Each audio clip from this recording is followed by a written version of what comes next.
تلعب الباك ده شنو؟ هجوم؟ الباك ده بوريك له الزر هسه حيدخل لنا على خليه يدخل. طيب جاهز يا كريم؟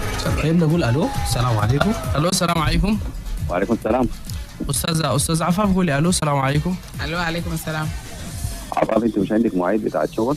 يا اخي انت كمان جيت خد الوزير انت من وين؟ مش عندك مواعيد بتاعت شغل؟ لحد هسه قاعده ومعك دندش الليله كمل والإذاعة مسكونة. 54 سنه.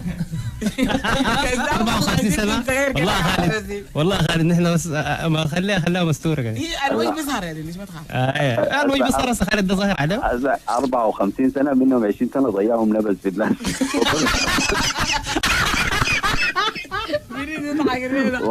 و10 سنين بيشاكل في اللاكس يعني فضلات شعور الحقيقه هو بيقول له 24 سنه فعلا 24 سنه انا عايز يضيعك. حبايبي والله يا اخي رمضان كريم عليك يا اخي كل سنه وانت طيب. الله اكرم يا اخي كيفك يا سيدي الله يديك العافيه. طولنا ما لقيناك ما اي والله الله يديك العافيه. رمضان كريم وصوم فطر على خير. عفاف كيفك؟ كيف يا خلود تمام؟ الواحد طول ما شافك والله امشي خليك تبقى من كرهتني رمضان. طيب خالد الوزير مرحب بك كل سنه وانت طيب. طيب. زي اخبارك؟ كيف يلا كويس. اخبارك؟ الليله صاحبتك واقعه في الفخ. فخشن. والله ده يوم والله المنى العظيم. يلا ده يوم المنى. يوم المنى. خلاص خالد بس وريني خانة الباكي شنو؟ خانة شنو؟ الباك هم عامل فيها جورج غرداحي هنا في الاذاعه المسكونه دي.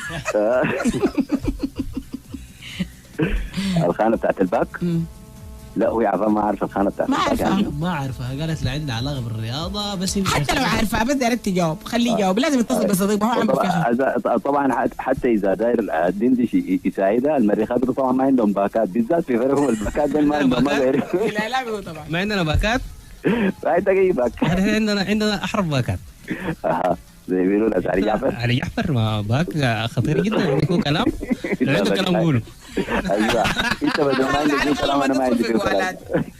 رمضان عجب عندك مو كلام؟ لا ما في كلام ما في اثنين ثلاثه. والله بالتوفيق لهم.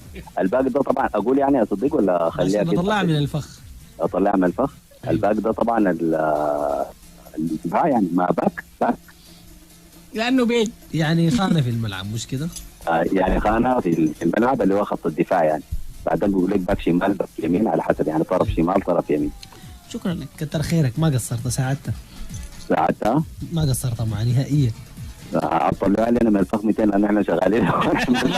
طلعنا الحوت قربنا. لا خلاص بعد كده حنطلع. اخر فخ حنطلع. والله شكرا لك. والله انا سعيد ذاته سمعت صوتكم سعيد جدا هو فرصه ذاته الواحد عايد عليكم وشكرا جزيلا يا صديقي يعني وكل سنه وانتم طيبين. استاذ خالد يا كتر خيرك كل سنه وانت طيب دائما والله انا يعني بكون مبسوط جدا لما اسمع صوتك. حبيبي يا موفق كل دائما. سنه وانت طيب يا اخو 100 سنه يديك كده. العافيه يا حبيبي. تعلينا عليك الله. باذن الله يلا يديك انا ولا دندش؟ الاثنين الاثنين بس ما تيجي فيهم واحد عشان ما تتضرر. لا بيجي معاهم بنه بيحجزوا كده. شكرا. شكرا يا يديك العافية. كتر باكات خيرك. بتيجي معاهم باكات. طيب